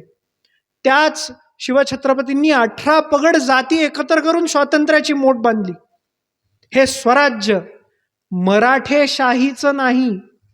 अनेक वेळेला चुकून फरड्या भाषणांमध्ये बोललं जातं. परिवार म्हणून आपण याला आक्षेप घेतला पाहिजे. छत्रपतींनी स्वतःचा राज्याभिषेक मराठा राजा किंवा मराठी सल्तनतीचा राजा म्हणून करून घेतला नाही. त्यांनी स्वतःचा राज्याभिषेक करून घेतला. आम्ही त्यांचे मावळे आहोत. ती हिंदू पतपातशाही होती. तोच परमपवित्र भगवा ध्वज जो आज आमच्या या मंडपाच्या बाहेर लहरतोय, फडकतोय, त्या हनुमानाच्या डोक्यावरती फडकत असतो. आम्हाला कायम आशीर्वाद देत असतो. आमच्या परिवाराचा कर्ता पुरुष म्हणून आम्ही त्या ध्वजाकडे बघतो. तो ध्वज मस्तकी घेऊन शिवाजी महाराजांनी याची स्थापना केली. त्यात कुठलीही जात पात नव्हती. परिवार म्हणून आम्ही एकत्र आलो आणि म्हणून अनेक मावळे धारातीर्थी पडले. त्यांची कधी कोणी जात काढली नाही. महाराजांना तुकोबारायांनी पण उपदेश केला, रामदास स्वामींनी पण उपदेश केला. त्यांची कधी कोणी जात काढली नाही. आज परिवार म्हणून आपण जेव्हा विचार करायला बसू तेव्हा मला असं वाटतं की देशभरामध्ये जितनी आबादी उतना हक किंवा कौन जात हो असं टी शर्ट आणि कार्गो पॅन्ट घालून फिरणारे नेते आहेत. एक आपले लोकसभेचे ते विरोधी पक्ष नेते आहेत, फिरत असतात, दाढीबिडीमध्ये वाढवतात. ते नाव मी घेणार नाही कारण आजच्या मंगलप्रसंगी त्यांचं नाव घ्यायची काही आवश्यकता नाही. पण ते फिरत असतात विचारत. ते आणि त्यांचे बगलबच्चे आणि अनेक नाम न घेता येण्यासारखे लोकसुद्धा किंवा ज्यांची नावं आपल्याला माहीत नाहीत असे लोकसुद्धा मनामध्ये हे जातीपातीचं विषमतेचं विष घेऊन फिरत असतात. अनेक वेळेला त्यात त्यांची चूक असतेच असं नाही. त्यांना बहकवण्यात येतं, त्यांना चुकीचं पढवण्यात येतं, आमिष दाखवलं जातं किंवा त्यांच्यासोबत हिंसा काहीतरी धाक दपटशा केला जातो. म्हणून ते विष त्यांच्या मनात असतं. काही वेळेला ते पिढ्यानपिढ्या चालत येतं. परिवार म्हणून आता आपण म्हणलं पाहिजे, जसं काही वर्षांपूर्वी आपण सगळ्यांनी मिळून ठरवलं, आता हुंडा बंद, आता हुंडा बंद. 2012ला अण्णा हजारेंच्या मागे उभं राहून आपण म्हणलं आता भ्रष्टाचार बंद. 2014ला कोणाच्या तरी मागे उभं राहून आपण म्हणलं आता काहीतरी बंद. मग स्थित्यंतरं झाली, वेगवेगळे बदल घडलेले आपण बघितले.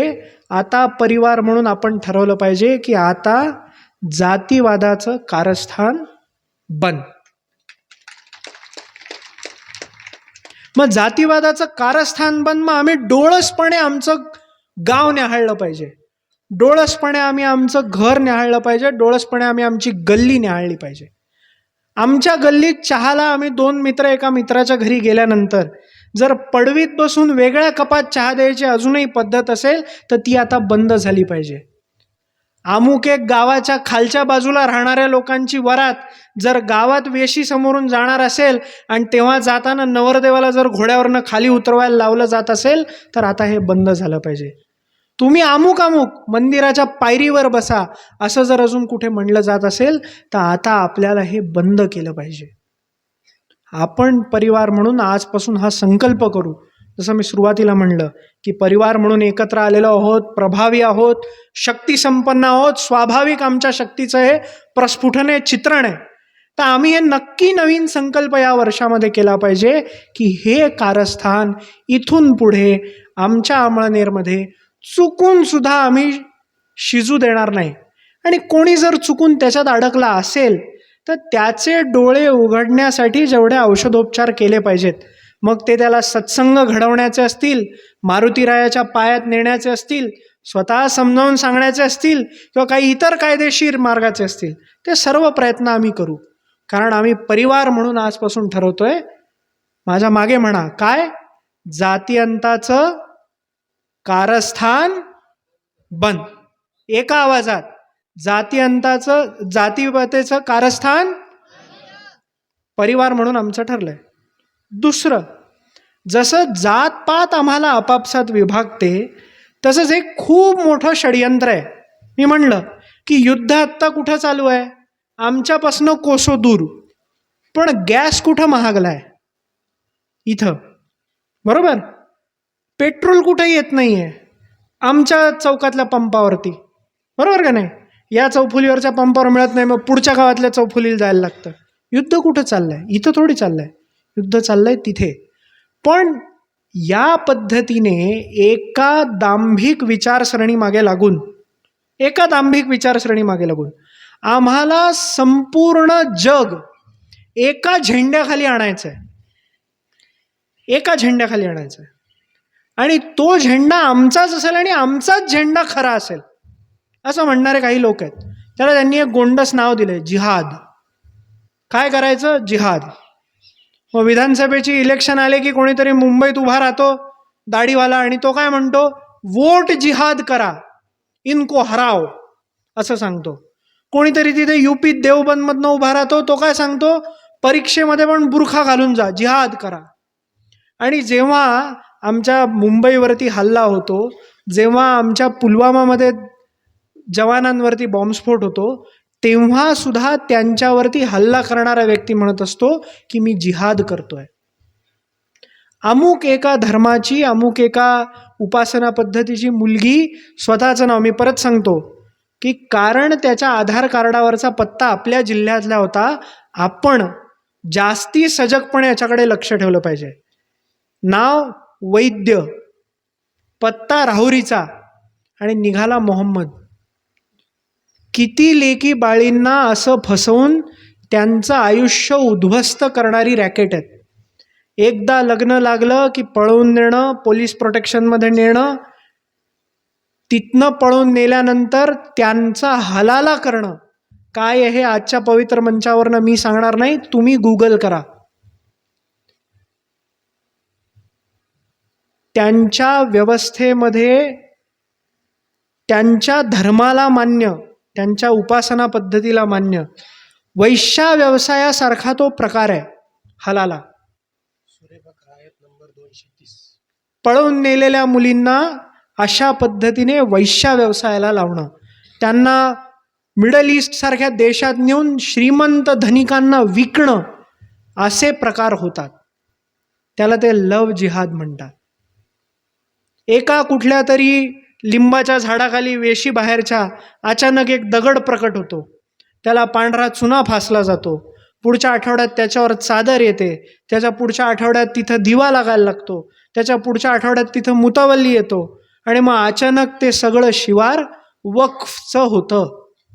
त्याला ते लँड जिहाद म्हणतात. हा पण एक खूप मोठा आपल्यासमोर प्रश्न आहे. जेव्हा परिवार म्हणून आपण एकत्र येऊ, एकत्र याच्यावरती विचार करू, तेव्हा सगळेच ते लोक वाईट आहेत असं आमचं अजिबात म्हणणं नाही. पण त्यांच्यामधले बव्हंशी जे लोक असल्या धंद्यांमध्ये, उद्योगांमध्ये व्यग्र आहेत, जे असं म्हणतात की आम्ही आपल्याच देशाचा जो पूर्वोत्तरेचा भाग आहे तिथे जाणाऱ्या पटऱ्या उखडून टाकू आणि या देशाचा अजून एक तुकडा करू की जो बांगलादेशला जाऊन मिळेल. आपल्याला माहिती आहे की भारत पाकिस्तान वेगळे झाले, पाकिस्तान बांगलादेश वेगळे झाले, तेव्हा किती आया बहिणींची आबरू लुटली गेली, कशी कशी लुटली गेली. अगदी तत्कालीन सरकारच्या नपुंसक नाकर्तेपणामुळे 92-93 मध्ये किती काश्मीरी हिंदूंना काश्मीर स्वतःची राहती घरं सोडून, असं नाही की काश्मीर देशापासून वेगळं झालं, राज्यकर्त्यांचा नाकर्तेपणा, त्याच्यामुळे किती आया बहिणींची आबरू लुटली गेली. या सर्व जिहादच्या धोक्यांपासनं परिवार म्हणून आम्ही सतर्क राहू.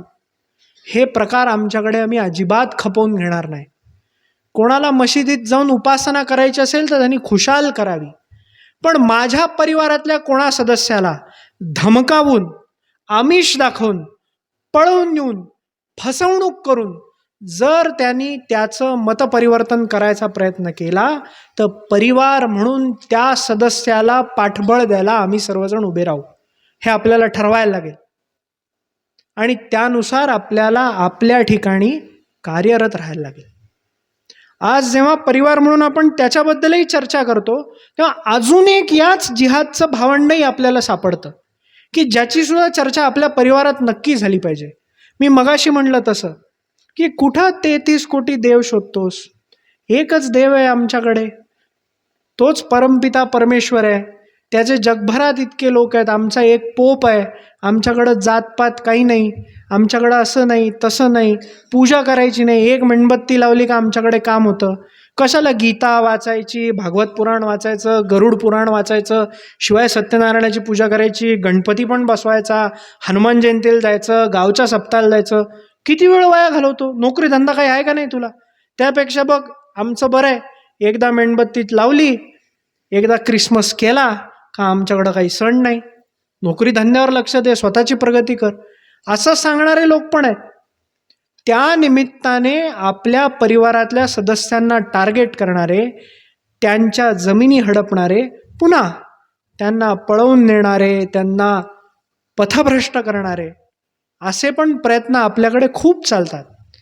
आपल्यालाही त्यातली अनेक उदाहरणं माहीत पण असतील, कारण दुर्दैवाने आपण जिथे आहोत त्या भागात असे प्रकार व्हायचं प्रमाणही लक्षणीय आहे. आपल्याला परिवार म्हणून याच्याकडे पण लक्ष द्यायला लागेल.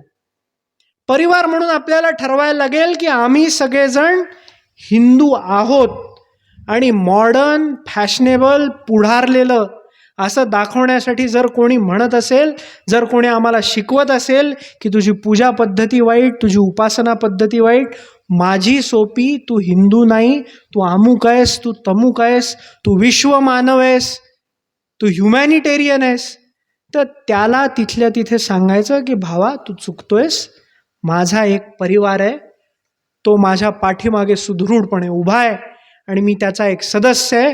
होय, मी हिंदू आहे. तू बनवायचा प्रयत्न करतोयस गाढव, पण आता ती 1925ची परिस्थिती नाही, हे 2025 पण नाही, 26 आहे.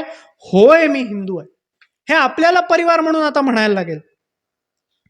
खूप मोठ्या प्रमाणामध्ये आपल्याकडे आता या म्हणणाऱ्यांमुळे असेल किंवा हे असेल, हळूहळू जसं मी म्हणलं की मॉडर्न दाखवायच्या, स्वतःला मॉडर्न दाखवायच्या ह्याच्यामध्ये आपण काय काय गोष्टी सोडत चाललोय. जसं आता मी माझ्या उदाहरणावरनं सांगतो. माझं फेब्रुवारीच्या 7 तारखेला लग्न झालं, विवाह झाला. मग विवाह झाला की आपल्याकडे काय होतं, बायकोला मोठं मंगळसूत्र घालतात. पण मग हल्ली काय होतं, मॉडर्न दिसायचं असतं, मग एक छोटं मंगळसूत्र पण करतात. नशिबाने मला बायको अशी मिळाली आहे की जिने सांगितलं असलं काही मी करणार नाही, जे मंगळसूत्र आहे ते आहे तसं घालेन, कपाळाला टिकली लावेन. ती मुंबईतल्या एका इंडियन इन्स्टिट्यूट ऑफ मॅनेजमेंट अशा मोठ्या संस्थेमध्ये शिकते. तिथे तिच्याबरोबर शिकणारे सगळे लोक मी म्हणलं तसं सुटाबुटात कोटात MBA करायला येतात. माझी बायको तिथे अजूनही भारतीय परिवेश करून जाते. बऱ्याच वेळेला काय होतं की स्वतःला मॉडर्न दाखवायच्या निमित्ताने अनेक गोष्टी आपण अशा सोडून देतो. बरोबर की नाही?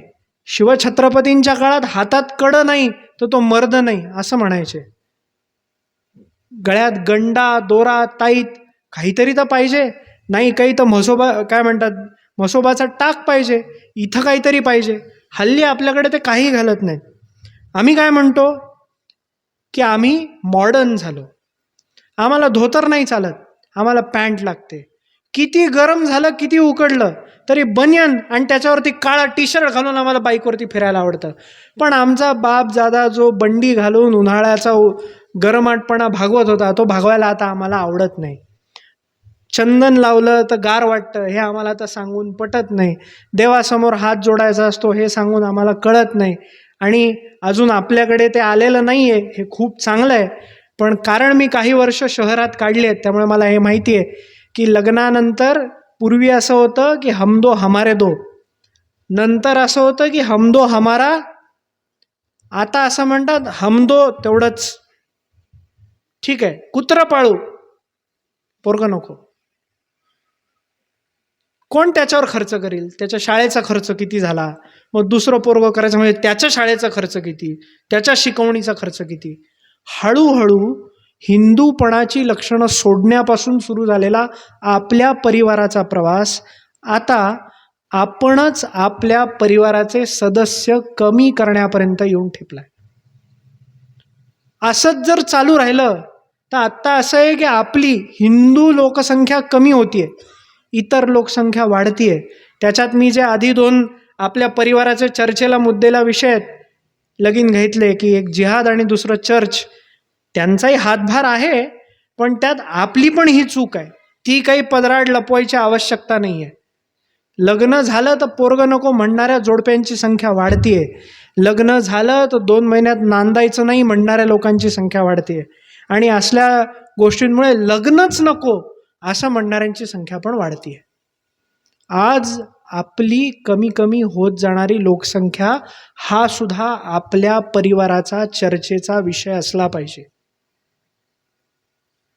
लग्न करून द्यायचं पण पोराला नोकरी पाहिजे, पण नोकरी करत असला तरी गावाकडं जमीन पाहिजे, पण आमची मुलगी शेणकूर शेती करणार नाही असं म्हणणं आपल्या परिवाराने आता थांबवलं पाहिजे. शेती करणारा पण आमच्या परिवाराचा सदस्य आहे, त्याला पण मुलगी मिळाली पाहिजे.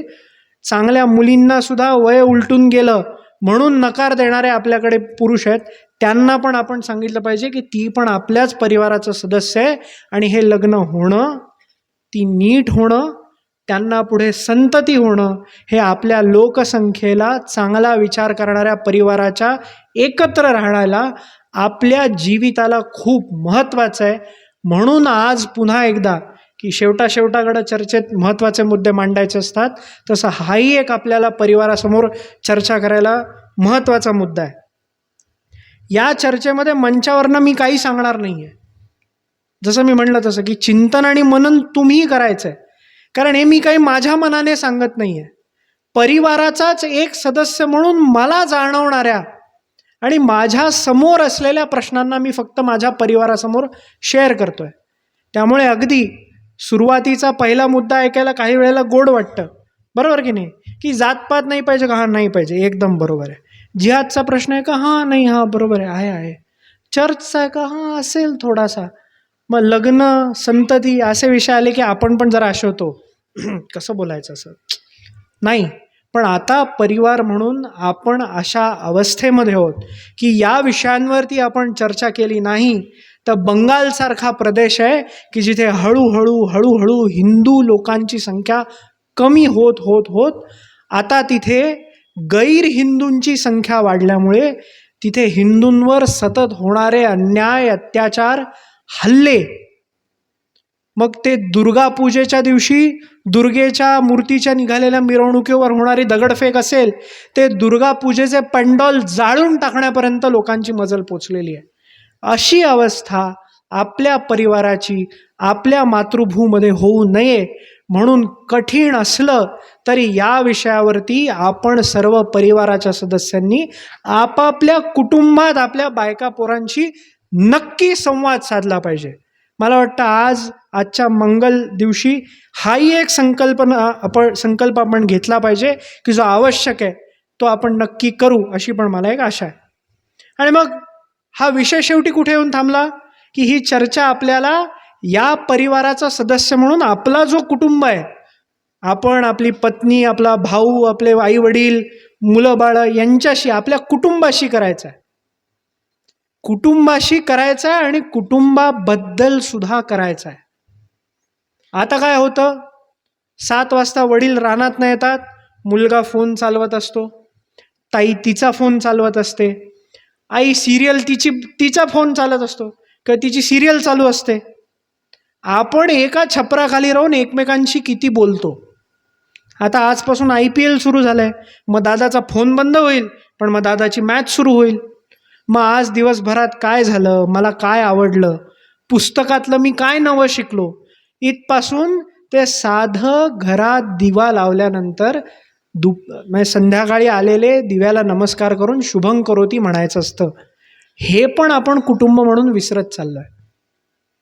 कुटुंब म्हणून जेवायच्या आधी अनेक घरांमध्ये पद्धत असते, काहीतरी एक स्तोत्र म्हणतात, काहीतरी एक श्लोक म्हणतात आणि मग जेवण करतात. हल्ली ते पण बंद झालंय. एकत्र बसून जेवणं बंद झालंय. कारण कोणाच्या तरी नोकरीची वेळ वेगळी, कोणाची तरी शाळेची वेळ वेगळी, कोणाची तरी शिकवणीची वेळ वेगळी, आणि मग सगळ्यांची जेवणं झाली की आमची आई एकटी जेवायला बसते ती वेगळी.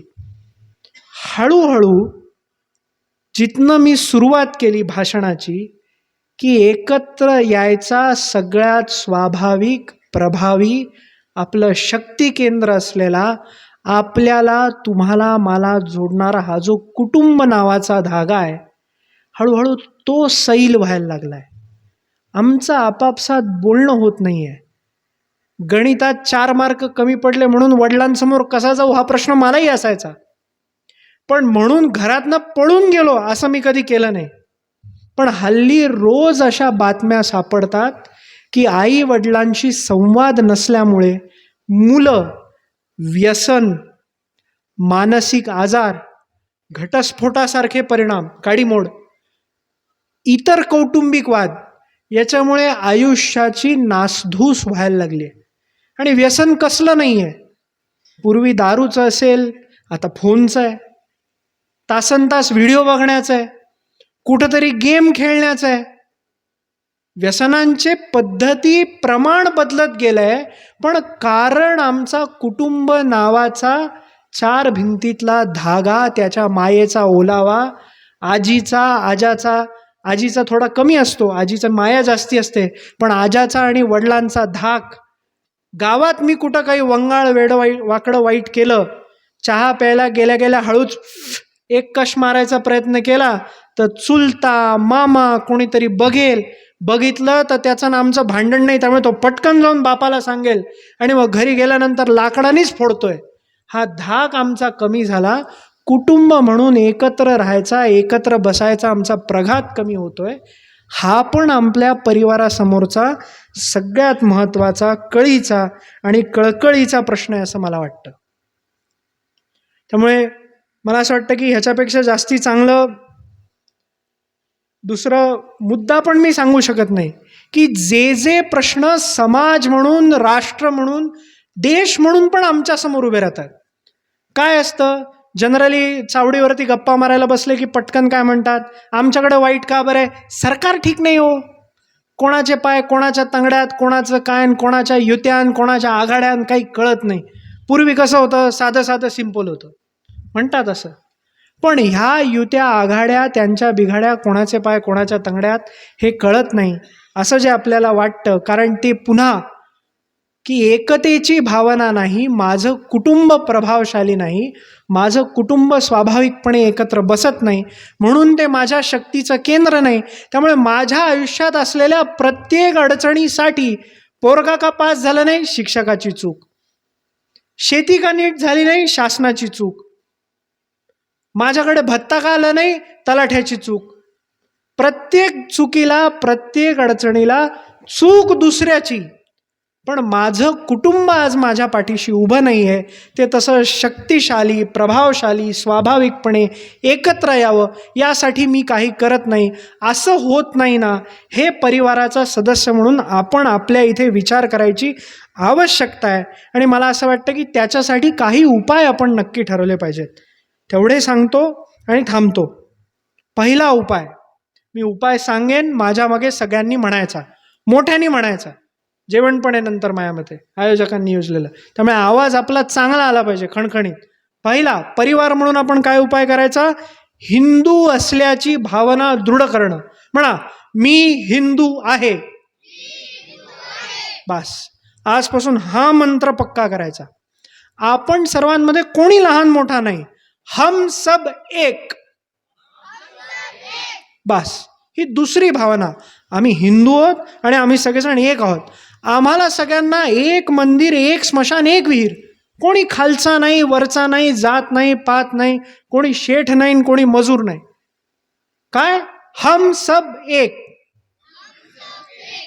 आणि मग अशा याच एकीने माझं कुटुंब संस्कारक्षम बनावं, माझं कुटुंब शालीन बनावं, माझं कुटुंब स्वतःला या परिवाराचा एक सदस्य समजणारं, या परिवाराला एकत्र करण्यासाठी, ती एकत्रितपणाची भावना रुजवण्यासाठी, मी जे मगाशी म्हणलं की 90,000 ठिकाणी लोक रोज 1 तास एकत्र येतात, तो भाव स्वतःत रुजवण्याला.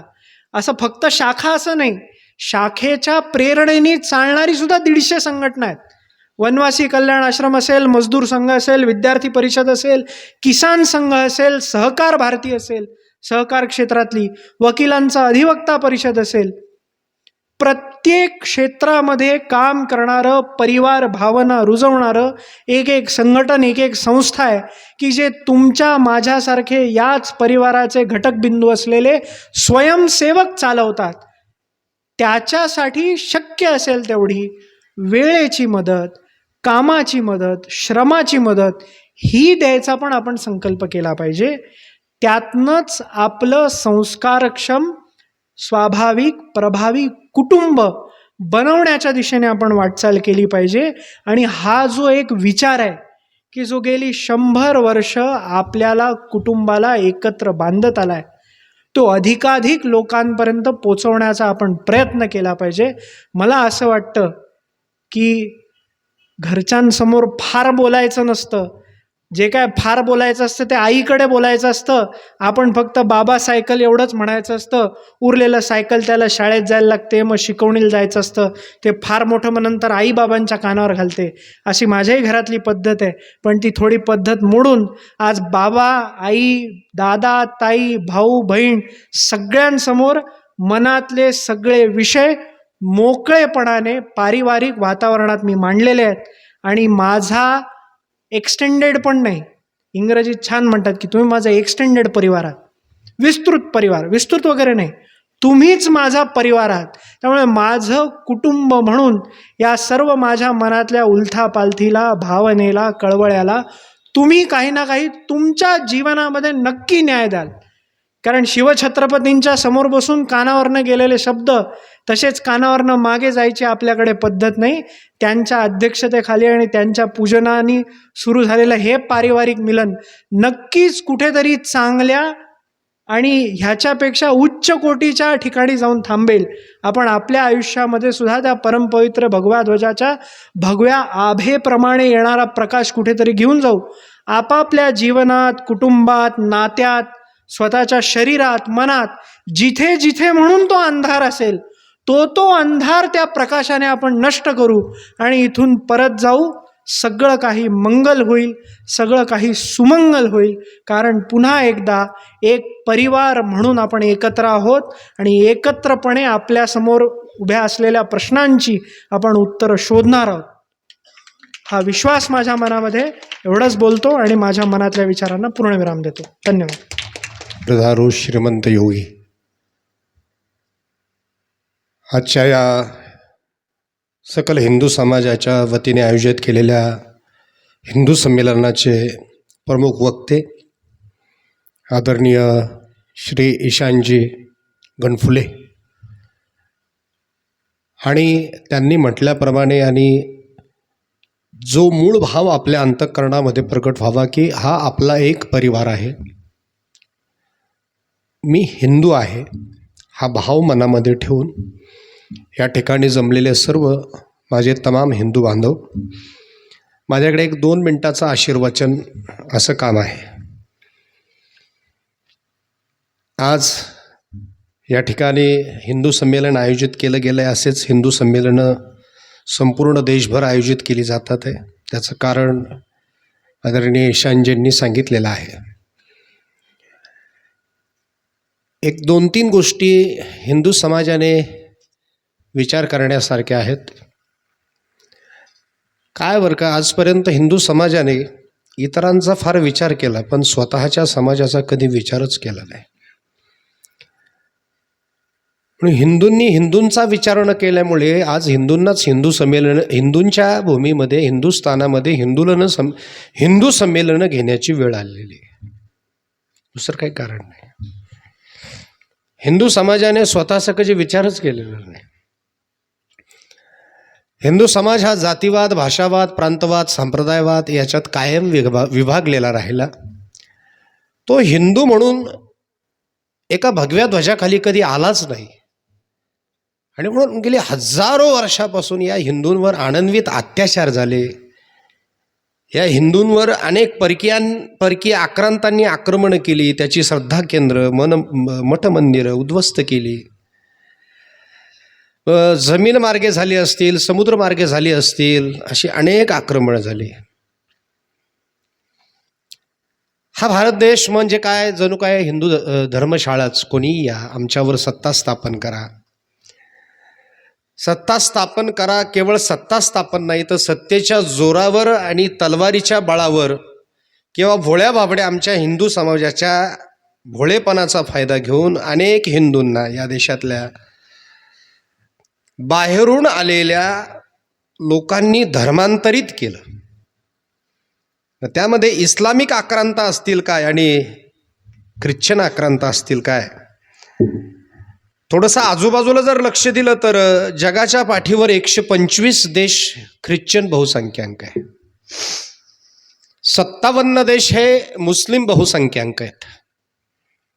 आणि हिंदू बहुसंख्याक फक्त एकच देश आहे, त्याचं नाव आहे हिंदुस्थान. त्याच्या टाळी वाजवण्यासारखं काय, ही उलट शोकांतिका आहे. हो, शोकांतिका ही. नेपाळ हा हिंदू देश आहे, पण तो आपलाच एक भाग आहे. तुम्हाला माहीत नसेल, कदाकाळी इथे जो सप्ताह होतो तो सप्ताह अफगाणिस्तानामध्ये सुद्धा होत होता. तोच सप्ताह पाकिस्तानामध्ये होत होता, तोच सप्ताह बांगलादेशामध्ये होत होता, तोच सप्ताह इंडोनेशियामध्ये होत होता, तोच सप्ताह श्रीलंकेमध्ये होत होता, तोच गणेश उत्सव, तोच नवरात्र उत्सव या सर्व देशांमध्ये होत होता. पण तो आज या ठिकाणी त्या ठिकाणी होत नाही. याचं कारण जर काय असेल तर त्या देशामध्ये असलेला हिंदू संपलेला आहे.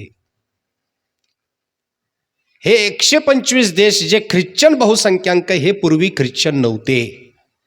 हे 57 देश जे इस्लामिक बहुसंख्याक आहेत हे पूर्वी इस्लामिक बहुसंख्याक नव्हते.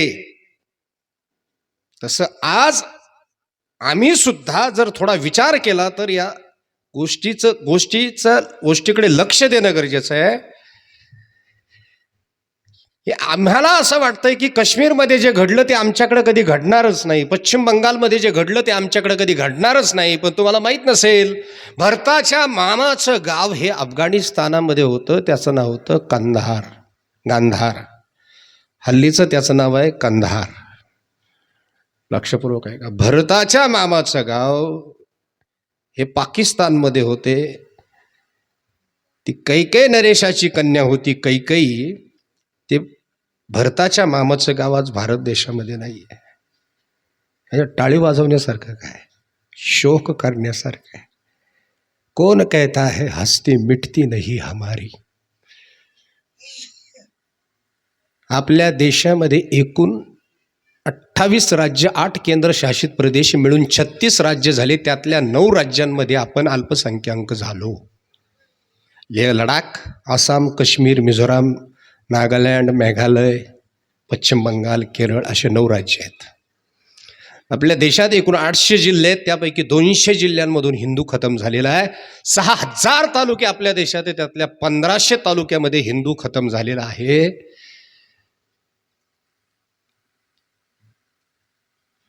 याचा विचार करण्याची गरज आहे. कुठपर्यंत वादात, भाषावादात, प्रांतवादात, संप्रदायवादात आम्ही वाटून राहणार आहे? उपयोग नाही. आमच्या समोरची ही संकट आहेत, आमच्या समोरची ही आव्हानं आहेत. आदरणीय ईशानजींनी जे सांगितलं ना, हम दो हमारे दो सुद्धा आम्ही म्हणत नाही, पण एक मुसलमान नेता म्हणतो हम दो हमारे 2 डझन. हसण्यासारखं काहीच नाही. विचार करण्यासारखी गोष्ट आहे बा, खूप विचार करण्यासारखी गोष्ट आहे.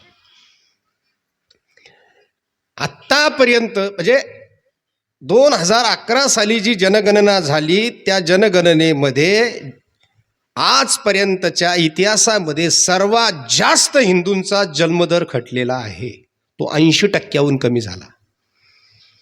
भारत स्वतंत्र झाला त्यावेळेला भारत देशामध्ये 35 कोटी हिंदू होते, 3.5 कोटी मुसलमान होते. आज या भारत देशामध्ये हिंदू, बौद्ध, जैन, शीख, ईसाई मिळून 100 कोटी आहेत आणि जवळजवळ 40 कोटी मुसलमान. हे लक्षात ठेवा. आजपर्यंतचा इतिहास काय सांगतो, स्ट्रॅटर्जी काय आहे? जिथं हे कमी आहेत कटमुल्ले, तिथं गरीब होऊन राहतात, नमून राहतात, नम्र होऊन राहतात. जिथं लोकसंख्येनं बरोबरीचे होतात तिथं गचांड धरायला, हाणामाऱ्या करायला उभे राहतात. आणि जिथं बहुसंख्याक होतात तिथला हिंदू खतम करून टाकतात. आजपर्यंतचा इतिहास आहे. बांगलादेशातली उदाहरणं तुम्ही यूट्यूबवर पाहिलेली असतील. एका बाईवर 30 जणांनी बलात्कार केलेला आहे, अशी ही नराधम आहेत. विचार करण्यासारखी गोष्ट आहे. ईशानजींनी उल्लेख केला की हे वाक्य फार महत्वाचं आहे, बटेगा तो कटेगे. आणि याच्याही पेक्षा तुम्हाला सांगतो, आज बांगलादेशातला हिंदू संघटित नाही का? आहे ना. पाकिस्तानातला हिंदू संघटित नाही का? आहे ना. काश्मीर मधला हिंदू संघटित नाही का? आहे का? बटेगा तो कटेगे.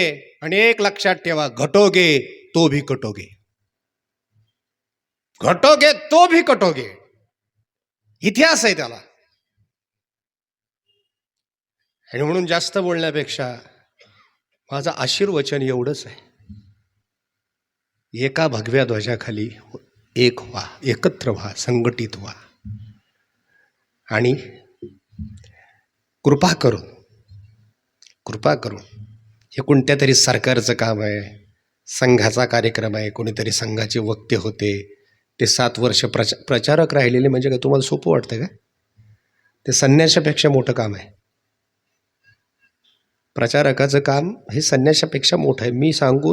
मी सांगणं उचित आहे. ते एका प्रचारकाच्या समोर हजारो संन्याशी कुर्बान आहेत.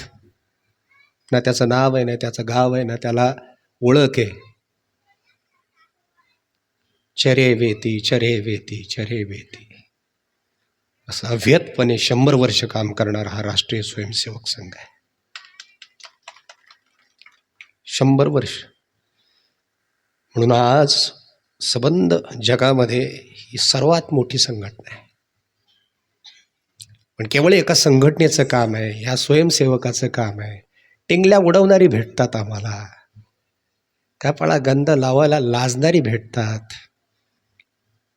या गोष्टी आम्ही सांभाळणं फार गरजेचं आहे. मला जास्त बोलायची गरजच नाही, ते खूप बोललेले आहेत. पण एक कीर्तनकार आहे मी, मला थोडंसं डोळ्यामध्ये अंजन घालणं गरजेचं आहे. आणि म्हणून आशीर्वचन हेच आहे की आजपासून तुमच्यासाठी राष्ट्र प्रथम आहे. कारण राष्ट्र टिकलं तरच सप्ताह टिकल.